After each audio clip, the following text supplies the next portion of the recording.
Welcome, horror fans. Ever wonder if the scariest stories are the ones that actually happen? Tonight, we're diving into a chilling true tale from Tennessee that'll make you question what's hiding in the dark. Stick with me, because this one's gonna grip you tight and not let go. Hit that subscribe button and let's jump in. It's 1817 in Adams, Tennessee, and the Bell family is living the American dream, or so it seems. John and Lucy Bell, along with their 9 kids, run a big farm. They're the kind of folks you'd see at church or helping a neighbor with a barn raise. Life's good, hard work, fresh air, and a tight-knit family. But something's wrong. At night, the house feels different, like someone's watching. John starts hearing scratches on the walls, faint at first, like a mouse skittering. He checks the attic, the barn, everywhere, but finds nothing. Lucy says it's just the old house creaking. Houses do that, right? Their youngest daughter, Betsy, isn't so sure. She's only 12, with big eyes and a habit of clinging to her mom when she's scared. One night she wakes up screaming, saying she heard whispers in her room. Not just any whispers, words clear as day, but twisted, like they came from something pretending to be human. Her brothers tease her, but they're rattled too. Soon the whole family's on edge. The scratches get louder, joined by footsteps pacing the porch when no one's there. John grabs his lantern and checks, heart pounding. But the porch is empty, the night's silent except for the crickets. Things get worse. One night, Betsy swears something yanked her blanket off her bed. She screams, and her brother Richard runs in. He lights a candle and gasps. There are scratches on her arm, deep and red, like claw marks. Lucy tries to stay calm, saying it must be a wild animal that got in. But they all know no animal could get past the locked doors. The kids stop sleeping, their eyes hollow from fear. Even John, the tough dad whose face storms and wolves, starts looking over his shoulder. The disturbances grow bolder. Knocks on the walls turn into bangs that shake the whole house. One night, Lucy hears her name called from the porch in a low, guttural growl. She freezes, clutching her Bible, too scared to look outside. The voice doesn't sound human. It's wrong, like it's mocking her. John grabs his shotgun and storms out, but there's nothing, just the wind rustling the cornfields. The family's scared, but they keep it quiet.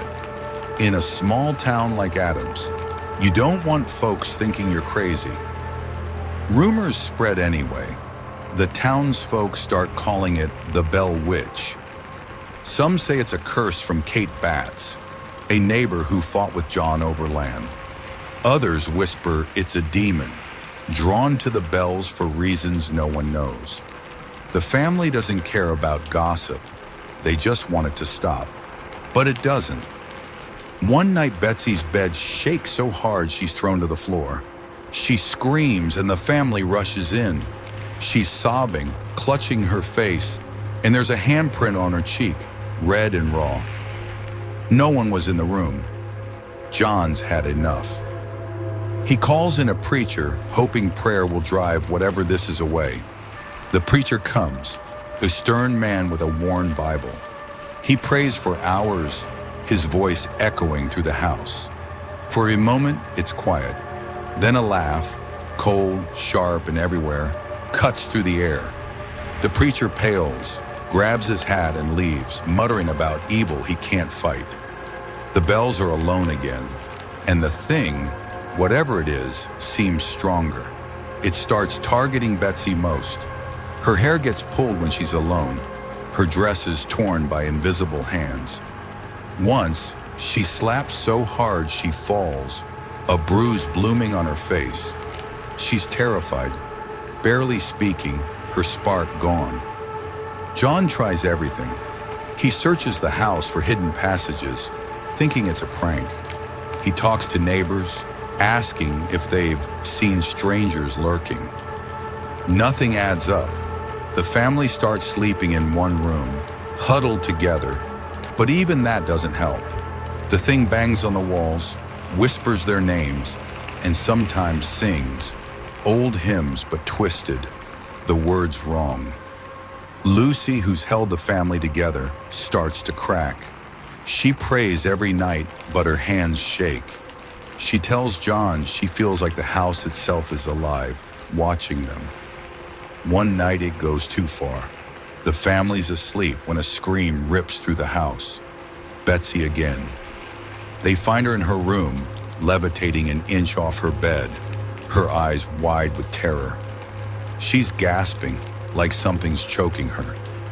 John grabs her, pulling her down, and she collapses, sobbing. The air feels thick, heavy with something hateful. For the first time, John admits he's scared, not just for Betsy, but for all of them. He tells Lucy they might have to leave, abandon the farm they've poured their lives into. But Lucy refuses. This is their home, their legacy. They won't be driven out. The torment continues for years. Betsy grows up haunted, her spirit dimmed.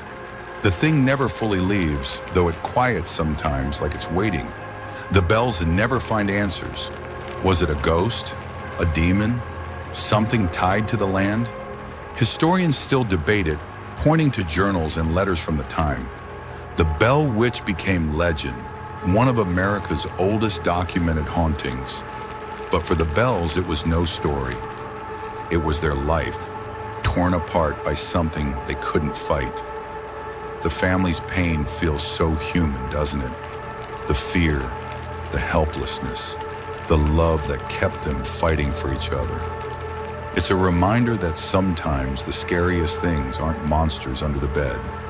They're real, rooted in the places we call home. Story number 2, 911 received a call from a trembling woman. She whispered only one thing before the line went dead. "He's in the house." But when officers finally showed up, it was already too late. This true story from rural Pennsylvania still keeps the locals awake at night, and what really happened inside that house was never fully explained. It started in Wayne County, Pennsylvania in the fall of 2006. That cold, bitter kind of October that makes even streetlights feel haunted. Ellie Monroe, 28, had just moved into an inherited family home on the edge of a dying forest. A house untouched since the 1960s. The kind with green wallpaper curling at the edges, furniture covered in white sheets, and floorboards that whine like they're holding secrets. She wasn't the type to scare easily, grew up watching horror films with her brothers, but there was something about that house, a heaviness in the walls. Like every sound she made echoed to something else, deeper. Ellie had just gone through a divorce, the kind that doesn't leave you angry, just empty. This house was supposed to be her fresh start. She started fixing it up herself, posting progress videos on TikTok, stripping wallpaper, tearing out dusty carpet, even painting the doors herself. People online loved it. But then, strange things began. It wasn't big at first. A chair moved slightly overnight. Lights flickered. Typical stuff. She joked in videos, "I guess Grandma's ghost wants new curtains too." But the comments started changing. "Did anyone else hear a voice at 102? There's a shadow behind you in the hallway. Pause at 327. What is that?" Ellie thought it was just TikTok imagination, until she heard the voice in real life. It was 3:13 a.m., a time she'd never see if not for insomnia. She was scrolling through her phone, laying on the couch, when she heard a whisper from the hallway. Not her voice, not the TV, just one word, "Stay." She froze, sat up. The hallway was empty. She checked every room, every closet, nothing. She posted a video about it, shaky hands laughing it off, but visibly shaken. The video went viral. Overnight, people began sending her DMS others who had lived in the town. One message read, "Please leave that house." "You have no idea what happened there in the 70s, she replied, asking what they meant. But the message was gone. Account deleted. She called the local library the next day and asked for old newspaper records. There wasn't much online, but a librarian named Martha called her back personally. That house was the site of a murder-suicide, 1972.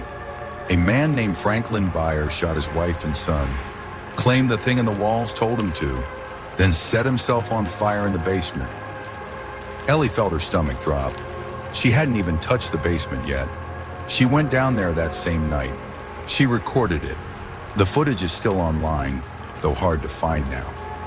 In it, she walks down slowly, breathing heavy. And just as she reaches the bottom, she gasps and drops the phone.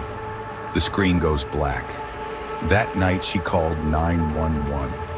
When the police arrived 11 minutes later, they found Ellie unconscious in the hallway. No signs of injury, no break-in. Just her phone screen shattered on the floor, and something scratched into the wall behind her. "Stay!" But the handwriting wasn't hers. Ellie moved out the next day, left everything behind. The house was sold again a year later, then again, and again. Every new resident complained of the same things: shadows in mirrors, voices in vents, sudden depression, aggression, paranoia. As of 2023, the house is condemned, boarded up. The town avoids talking about it. But here's the thing. That basement footage, it's still being analyzed. And at frame 342, slowed down, you can see a figure, not a man, not an animal, but something in between, crouched in the dark, smiling. Many believe Franklin Byer wasn't insane, that what he saw, what he heard, is still there, waiting. The police never released Ellie's full 911 call, but a former officer anonymously leaked one line from the transcript. Right before the call cuts off, Ellie whispers, "It's behind me," and then the line went dead.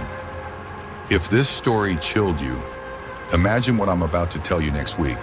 Subscribe and turn on the bell. I drop new horror stories every week based on chilling true events from across the US. And tell me in the comments, would you have stayed in that house?